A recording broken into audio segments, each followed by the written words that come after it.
What is the price of beauty? And can we find joy in not only our inner beauty, but accepting all of our outer imperfections and flaws, and really the beauty and confidence of who we are? And so I brought together two beautiful ladies to talk about how in society it's getting a little hard and a little blurred for especially our young people to just really accept who they are and to be happy and confident with the body you're given. And so I brought together Mary, Daryl, who does an exceptional job of making people beautiful. And I also brought together Laura Grace D'Angeli, who actually, we started doing some work up in New York, and I finally have you here on the show. And I wanted to really thank both you ladies. Your confidence in your beauty shines from the inside out, and I thought this was really an important topic. We're hearing a lot of people that are being sick from implants, people that are doing just the next cosmetic thing, you know, instead of being happy with who they are and loving themselves for whatever flaws they have. And so I thought this topic is really important to engage in and to talk about, and hopefully for our young people to think about and accept who you are as you are before maybe taking that step to change. So thank you, ladies. Thank you for being here. You're welcome. You know, I wanted to ask Laura, you're a young, up-and-coming actress, model. You've done a lot over in New York, here in Hawaii. Has some of these things, have you seen this? What keeps you confident in who you are? Well, I learned from the beginning that there are a million beautiful girls in the world. And once you realize that, when you grow up in the mirror and you're pretending we're going to be a star, once you realize there's a million other girls doing the same thing you're doing on the same road, you have to realize what's about you that makes you so special. Because there's always going to be someone prettier, there's always going to be someone smarter or thinner or leaner or have more of a talent which you lack. But there's always something special about you. And that's what I always tell myself before a big audition or when I'm reading for a role. Because I know I'm up against girls that either look just like me or maybe a whole different look that I can't even try unless I had the surgeries or colored my hair. But what I always tell myself is there's something about me that I have to offer that no one else does. So that's what keeps me grounded, because I would lie if I said I've never considered surgeries or procedures. But then what is left of me? That's what I think. So whether it's making the casting director laugh, telling a joke, which I do a lot, I use my sense of humor a lot. It's just, I just always remind myself there's something about me. You know, there might be another 5'5", brown hair, brown-eyed girl, you know, the same look, but her heart's not the same, or she doesn't want it as much. So I really think your ambition and your confidence exploits everything else that may be doubting you. It's really the inside. You could. My biggest theory is the Audrey Hepburn and Marilyn Monroe, where Marilyn Monroe, the sexy, curvy, blonde starlet of Hollywood, was up for breakfast at Tiffany's, and then Audrey Hepburn walked in right before Marilyn signs the contract.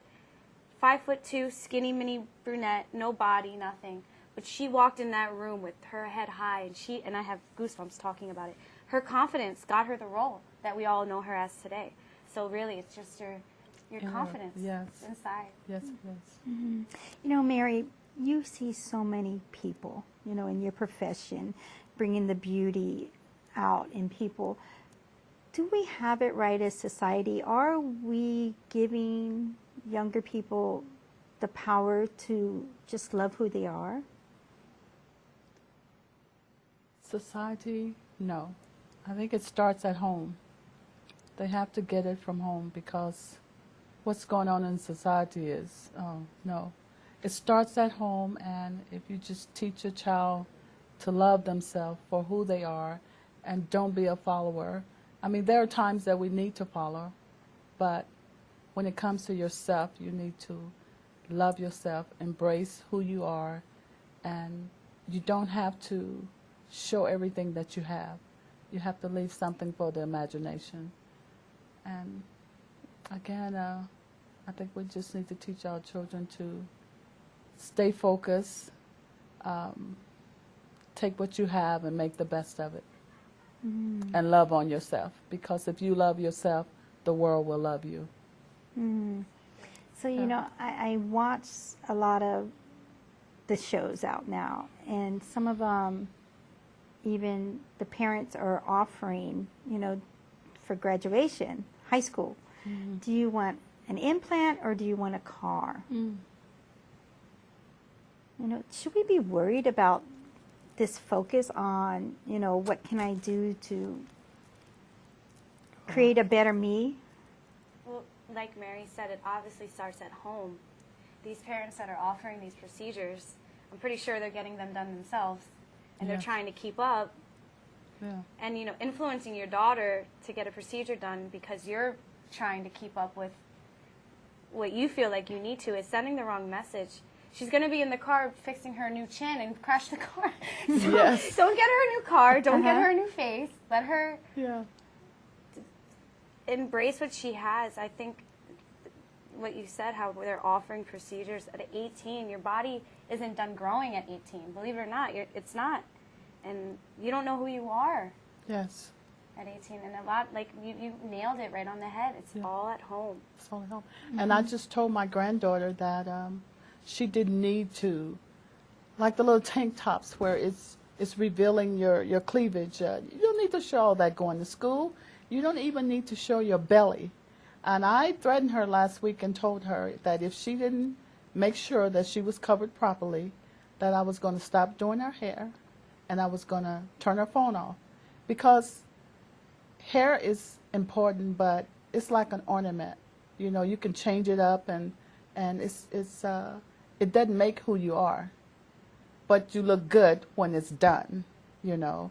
So for young people, if their hair is looking good and, you know, they're constantly looking at their hair and then they think that, okay, my hair looks good, now I can expose myself. So with that being said, I threaten her because I know that if her hair's not looking good, she's not going to want to be seen, you know, so, yeah. So you just keep on bringing it back to It starts at accepting home. and loving who she is, the way That's right. she looks. Because That's is right. there any perfect person? And No. that's what I asked when a lot of these women go in for procedures. They're bringing in a picture of celebrity, or they're bringing in a picture of someone else. Make me look like her. And it's usually been touched up and Absolutely. trimmed down. Yes. And Airbrushed. Airbrushed. And then what happens? 3 women walk out and they all look the same. What's going to make you stand out? What makes you different? That's what makes someone a somebody. The difference that they have, that only they have that. They don't have that same face everyone else has.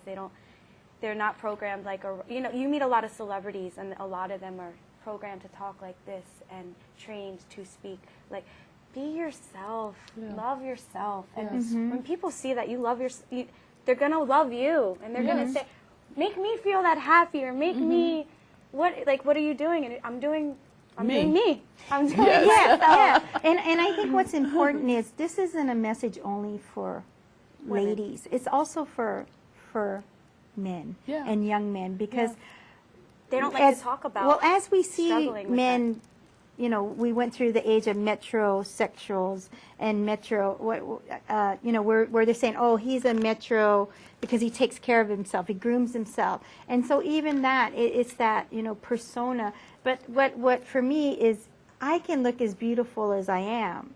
But if I treat my friends and the other people, if my interactions aren't of compassion and understanding and Still caring, makes you ugly. Absolutely. You can be all dressed up, done to the nine, but if you treat someone awfully, all that You're goes out the ugly. window. Yes. And then you could be not as eye-catching, but you have a good conversation with a person with a good heart. Beautiful. They're beautiful and you'll remember them forever. Yes. So you can spend all day in the mirror and look exactly like the girl in the magazine. But if your your heart is bad, all that goes out the window. My mother goes. always told me, your looks last for 5 minutes. Yes. And I've learned to stretch those 5 minutes. I'm not going to lie. I've learned, but you have to back it up.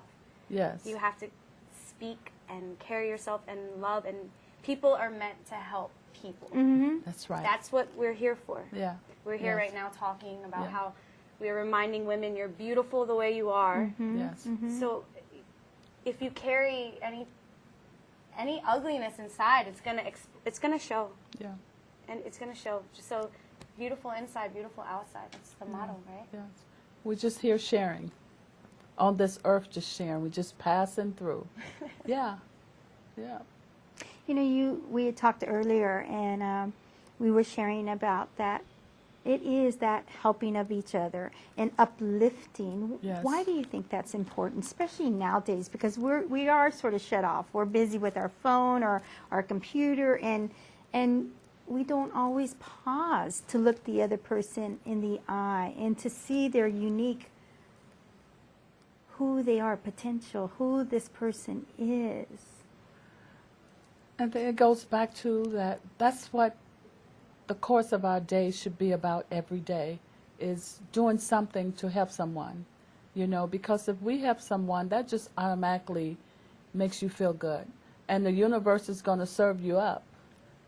If you do that, just forget about yourself and make someone else's day or make someone else look good. It's so satisfying for me when a person sits in my chair and they're down. And it's just so amazing when you make a difference in their life or in their hair or in their eyebrows or just, I've had women that tell me no one has even taken the time to even ever look at my eyebrows and tell me that I need them done.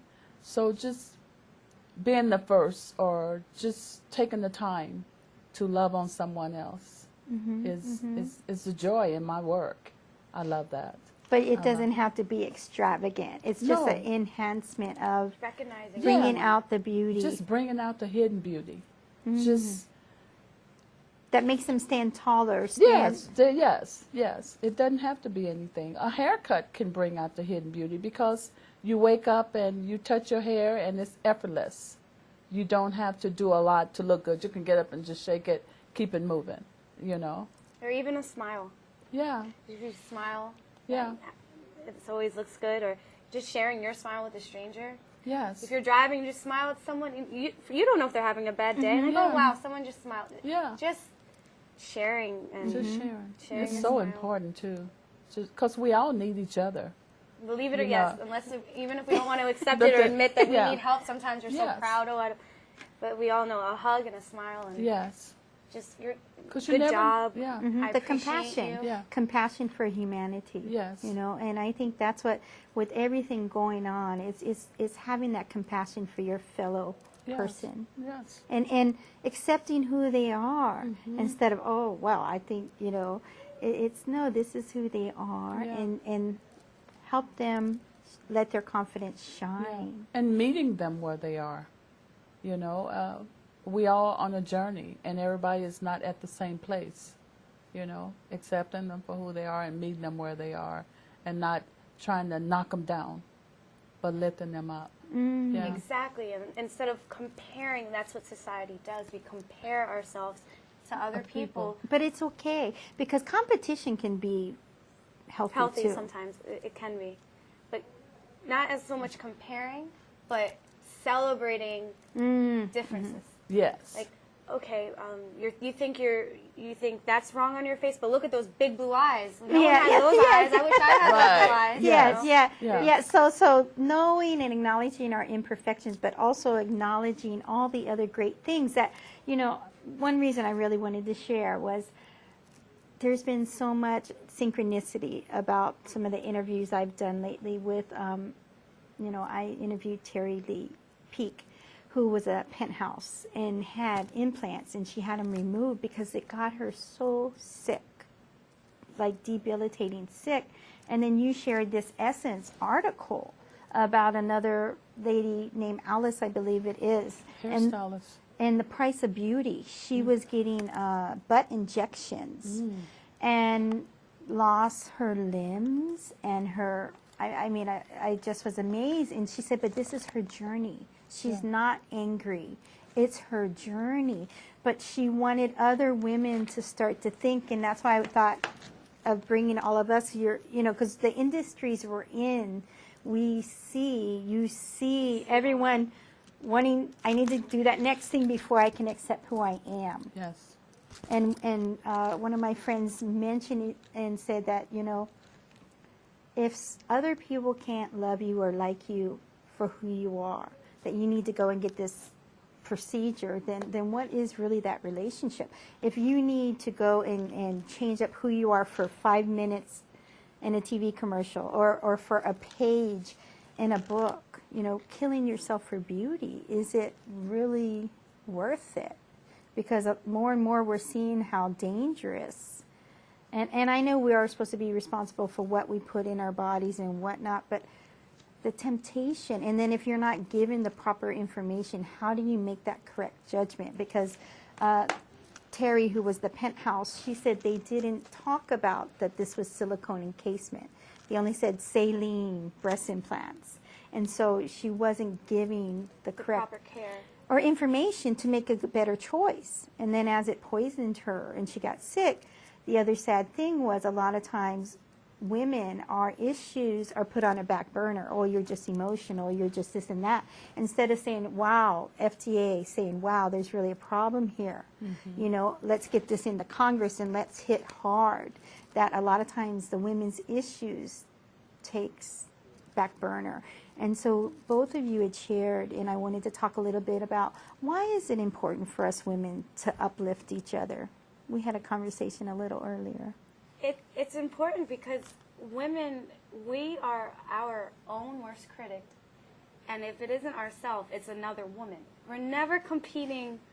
When we're walking down the street, we know the men are already looking. But when a girl looks at us, that's when we feel we accomplished something. Am I right? Yes. When a woman comes up to us, you look great. That means more to me than when a man comes up to me. Because a man will look at anything. Yes. But when another woman puts her own pride aside and she compliments me, I know the strength it takes to go up to another woman. But I'm that type of woman. I'm a girl's girl. Yes. Instead of hating or holding a grudge against a woman because she looks good, I'm the type of woman. Let's go out together. Team up. Well, Let's go that's out. what I wanted to talk about. Yeah. You said how, are we having healthy relationships with each other, and especially in business? Yes. Are we uplifting each other and allowing each other to shine? And it's so true. So many women are turned down in interviews because they're intimidated by the person interviewing them or vice versa. Whereas, like I said earlier, hire the woman, get all the men out of the building, and take care of the business together. But we worked so hard to get where we're at today, and we're still not making as much as men are. Yes. And men go into female-dominated fields and still get paid more because they're the only man there. So let's pay the man more. But women, we need to embrace each other. We need to remind ourselves, if you're not feeling so hot today, you look great, girl. Those jeans look great. You look. Because again, when a woman tells another woman, it means so much more. Because we know how vicious we can be. Yes. Growing up in middle school or high school, girls are vicious, and when you become a lady, you learn stick together, love each other, and get all that negative out of our life to breathe the beauty and positivity. So what are you seeing? How are we doing? Our grade? What would you give? What grade would you give us, so-called modern women?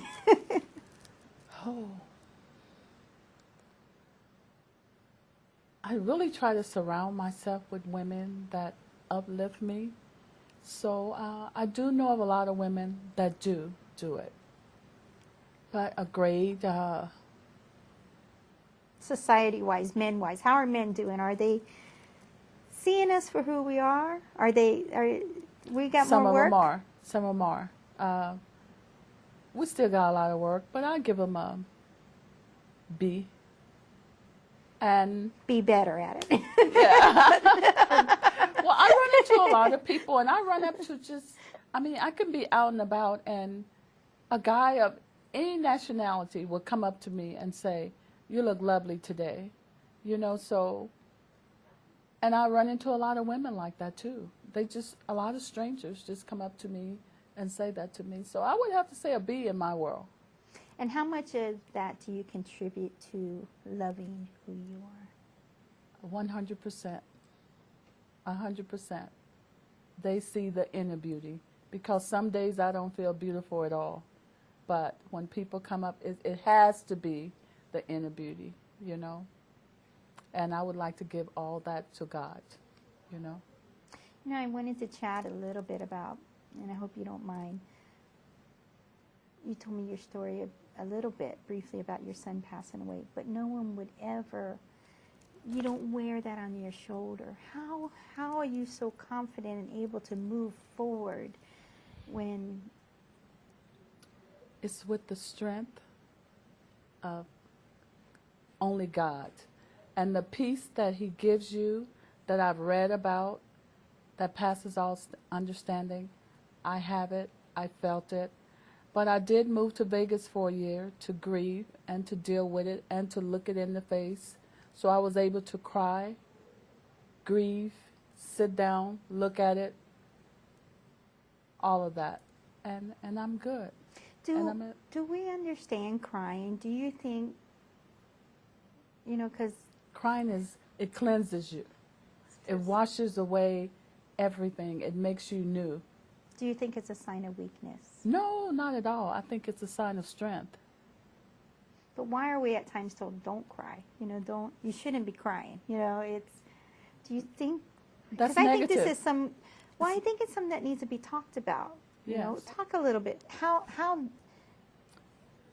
you would have to understand the process, life itself, the universe itself.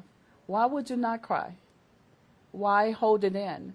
That's why so many people are mean.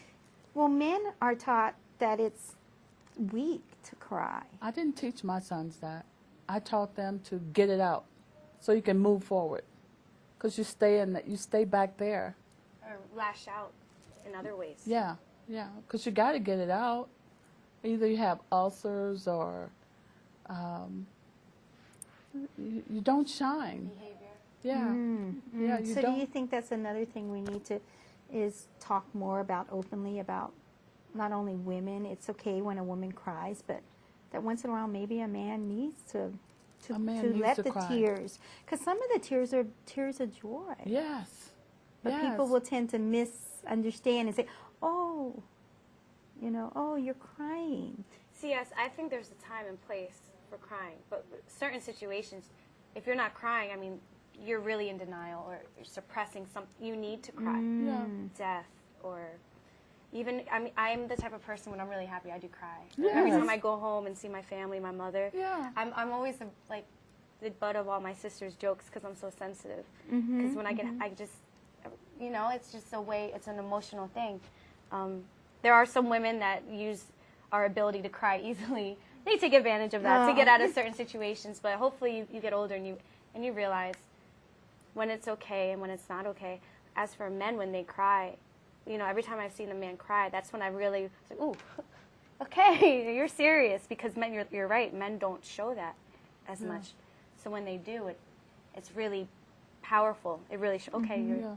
And it's, again, accepting and loving who you are. Yeah. That you're able to express all these deep... Because I think we forget we're all human. Yeah. And we have all these different things in us. Yeah.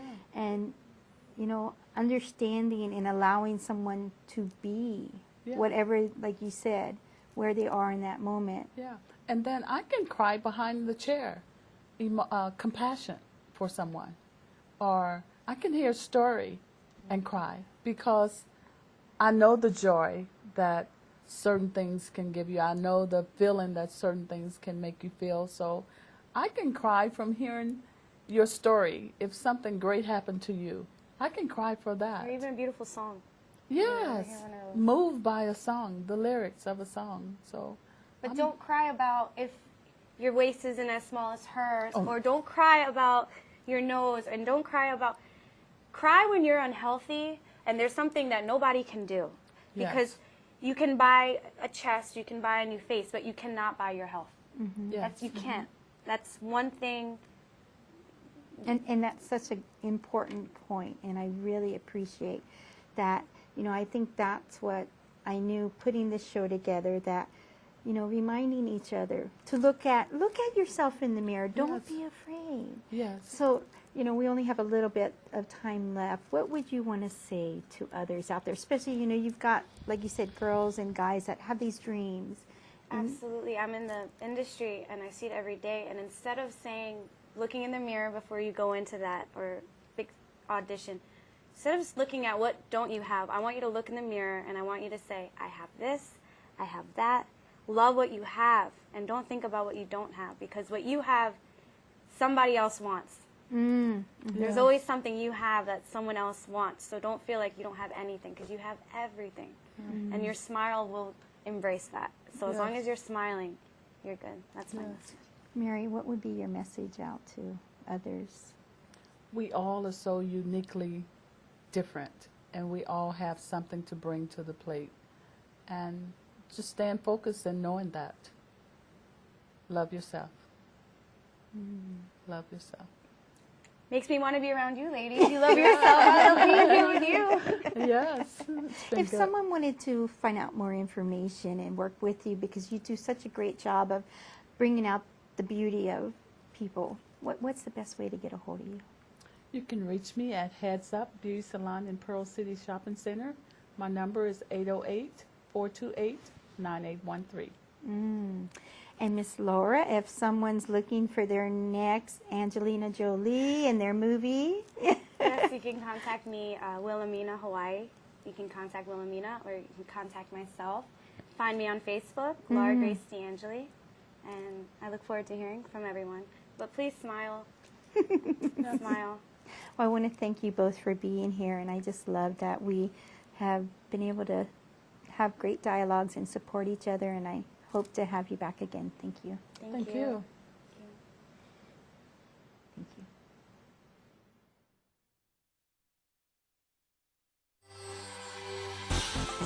you.